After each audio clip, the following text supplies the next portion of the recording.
جو گناہوں میں پڑا ہوا ہے وہ سویا ہوا ہے. اگر وہ جاگا ہوا ہوتا تو کبھی اپنے مالک کو ناراض نہ کرتا. جو آدمی سویا ہوا ہوتا ہے تو وہ ککیں بھی مارتا ہے، اس کو پتہ ہی نہیں چلتا. نیند میں آدمی ککیں مارتا ہے نا.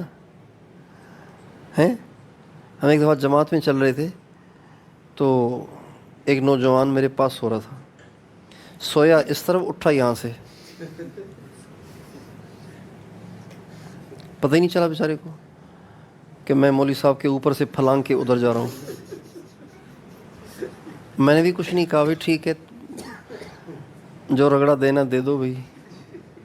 چونکہ ہم تھے تھر پارکر میں، سندھ کا جو ریگستان ہے اس میں چل رہے تھے پیدل جماعت میں. سارا دن صبح سے لے کے مغرب تک سفر کرتے تھے اور پھر مسجد میں پہنچتے تھے، اور وہ بھی ریت میں. زمین پہ چلنا آسان ہے، ریت میں چلنا بڑا مشکل ہے. ایک پاؤں آگے دوسرا پاؤں پیچھے. تو صبح سے لے کے شام تک چلتے تھے، اور بستر کندھے پر، 5 کلو آٹا کندھے پر، 5 کلو چاول کندھے پر، 5 کلو دال کندھے پر، پانی کے کین ہاتھوں میں.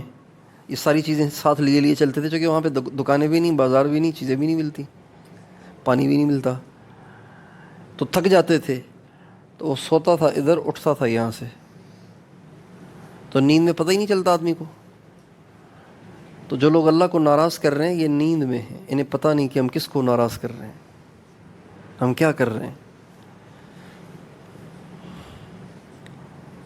جب مسلسل مراقبوں سے، مسلسل آنکھ سے آنسو بہانے سے، مسلسل معمولات کے اہتمام سے ان کے دل کی آنکھ کھلے گی نا، پھر کہیں گے ہائے ہم کیا کر رہے تھے، کتنے احمق تھے ہم، کتنے پاگل پنے کی حرکتیں تھیں ہماری.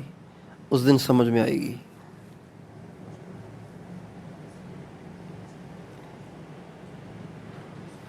اللہ دیکھ رہے ہیں، سن رہے ہیں، مرنا ہے.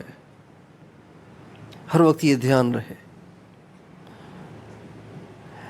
آسان صورت اس کی یہ ہے کہ ہر 10-15 منٹ کے بعد آپ اپنے آپ سے ایک دفعہ اپنے آپ کو مخاطب ہو کے کہیں اللہ دیکھ رہا ہے، سن رہا ہے، مرنا ہے. یاد دہانی کرائیں اپنے آپ کو، چونکہ انسان جلدی بھول جاتا ہے. ہر 10-15 منٹ کے بعد اپنے آپ کو یاد دہانی کراتے رہیں. تو جب آپ ایک دفعہ اپنے آپ کو یاد دہانی کرائیں گے اس کا اثر 20 سیکنڈ رہے گا، پھر بھول جائیں گے.